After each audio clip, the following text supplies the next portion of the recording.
attorney Laura Anthony, founding partner of Legal and Compliance, a full-service corporate securities and business transactions law firm.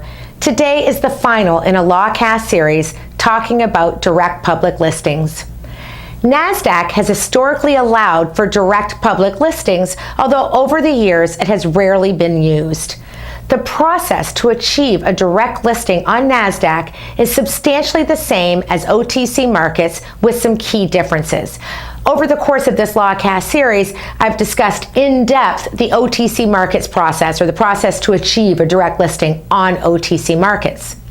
The biggest difference when completing a direct listing onto a national exchange, such as NASDAQ, is that the exchange issues a trading symbol upon effectiveness of the registration statement and filing of a Form 8A, and the shares then become immediately available to be sold by the selling stockholders at prevailing market prices. An S1 registration statement, which is the registration statement usually used in both an IPO and direct listing process, is a registration statement filed under the Securities Act of 1933. In order to qualify to trade on a national exchange, a company must also be registered under the Securities Exchange Act of 1934. This is not a requirement for OTC markets.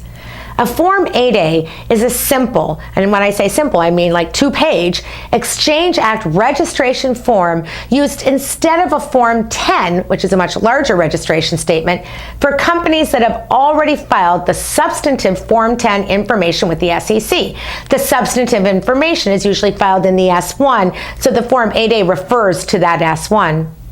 When the Form 8A is for registration involved with a national securities exchange listing under Section 12B of the Exchange Act, the 8A becomes effective on the later of the day the 8A is filed, the day the national exchange files a certification with the SEC confirming the listing, or the effective date of the S1 registration statement. An NYSE direct listing follows the same process as NASDAQ. However, previously NYSE rules required an underwriter to determine, or at least to sign off on, valuation in connection with an initial public offering.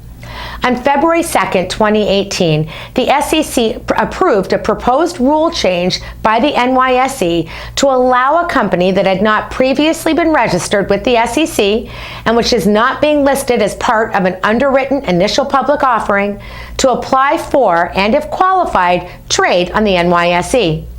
The amended rules modify the provisions related to qualification of companies' listings without a prior Exchange Act registration in connection with an underwritten initial public offering, and amend Exchange Act rules, the NYSE exchange rules, to address the opening procedures on the first day of trading of these securities. The rule amendments modify the determination of market value such that the NYSE has discretion to determine that a company meets the minimum market value requirements for a listing based on an independent third-party valuation instead of an underwriter. I'm securities attorney Laura Anthony, founding partner of Legal and Compliance and producer of LawCast. Should you have any questions about today's topic, please visit securitieslawblog.com and lawcast.com or contact me directly. Inquiries of a technical nature are always encouraged.